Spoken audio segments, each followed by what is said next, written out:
Olá pessoal, tudo bem? Estamos de volta com o nosso Veda Mandado de Segurança. Espero que vocês estejam acompanhando bem aí as aulas. Na última aula a gente parou falando sobre a diferença entre prova documental e documentada e a importância dessa diferença para o mandado de segurança. Seguindo ainda nesse tema, a gente viu que a prova documental deve ser juntada com a petição inicial. Você tem que ter a prova documental disponível para juntada com a petição inicial.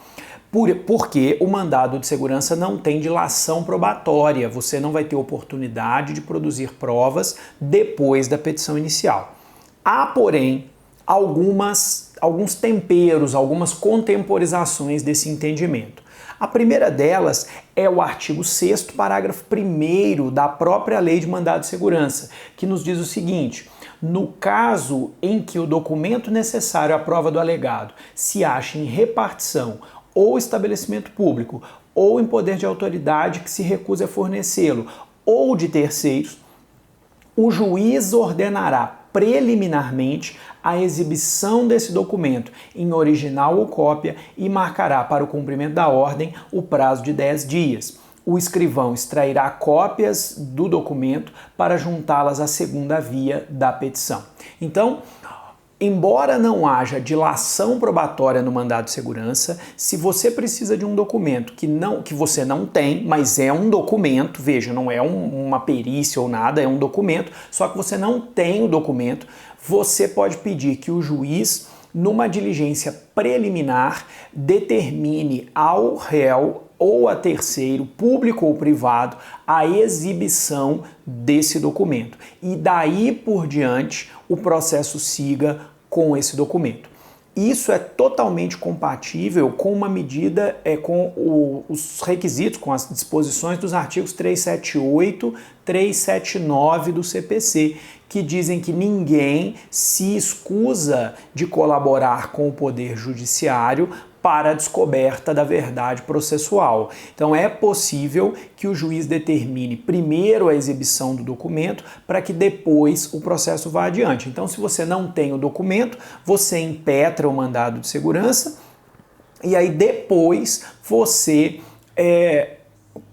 obtém o documento pela via da determinação judicial, mas tem que ser uma determinação judicial. Fora isso, é bom lembrar que pela lei de transparência, né, há dispositivos hoje a administração pública brasileira se rege pela lei de transparência e na lei de transparência você tem disposições que vão dizer basicamente que todo documento que não for sigiloso é público e deve ser fornecido a quem quer que o solicitar. Então, se a autoridade coatora te negou o documento, é provável que isso em si mesmo já seja um ato ilícito à luz das disposições que nós temos hoje sobre transparência na administração pública. Mas lembre-se, o cidadão solicita documentos.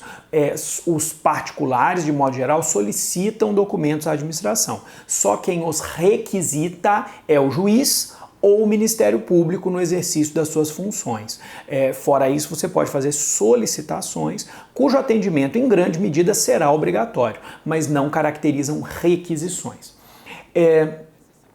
Parágrafo 2º do artigo 6º, se a autoridade que tiver procedido dessa maneira for a própria autoridade coatora, a ordem far-se-á no próprio instrumento de notificação. É tranquilo, se o documento está em posse da própria autoridade coatora, quando ela for notificada para responder ao mandado de segurança, a gente ainda vai falar disso mais adiante, ela também já é notificada para apresentar o documento faltante. Além disso, a doutrina admite algumas outras contemporizações daquela premissa inicial. Por exemplo, admite-se a juntada de documentos supervenientes, documentos que não existiam ou não estavam disponíveis no momento da impetração, você não conhecia a existência desses documentos no momento da impetração ou eles efetivamente não existiam, a doutrina admite que possam ser juntados posteriormente. E aí a parte contrária vai ter 15 dias para se manifestar sobre esses documentos na forma do CPC. Outra dúvida que também existe é quanto à necessidade de originais ou de cópia dos documentos. Essa é uma discussão que, em grande medida, perdeu a sua utilidade, porque hoje no processo eletrônico você não junta original de nada, né? Tudo é cópia, porque é o documento escaneado não é o original. Mas no tempo do processo físico, essa discussão existia.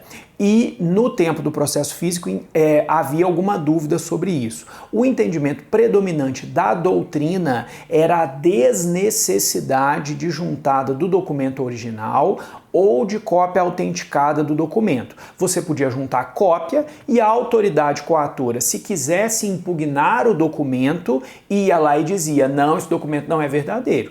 Se não houvesse impugnação, ele era considerado verdadeiro. O TST, na sua súmula 415, tinha alguma resistência, e ainda tem, porque o texto dessa súmula não mudou, a gente vai ver amanhã, alguma resistência a esse entendimento, mas predomina amplamente que mesmo no processo físico não é obrigatória a juntada do documento original, bastando a cópia. É isso aí, um grande abraço, até amanhã.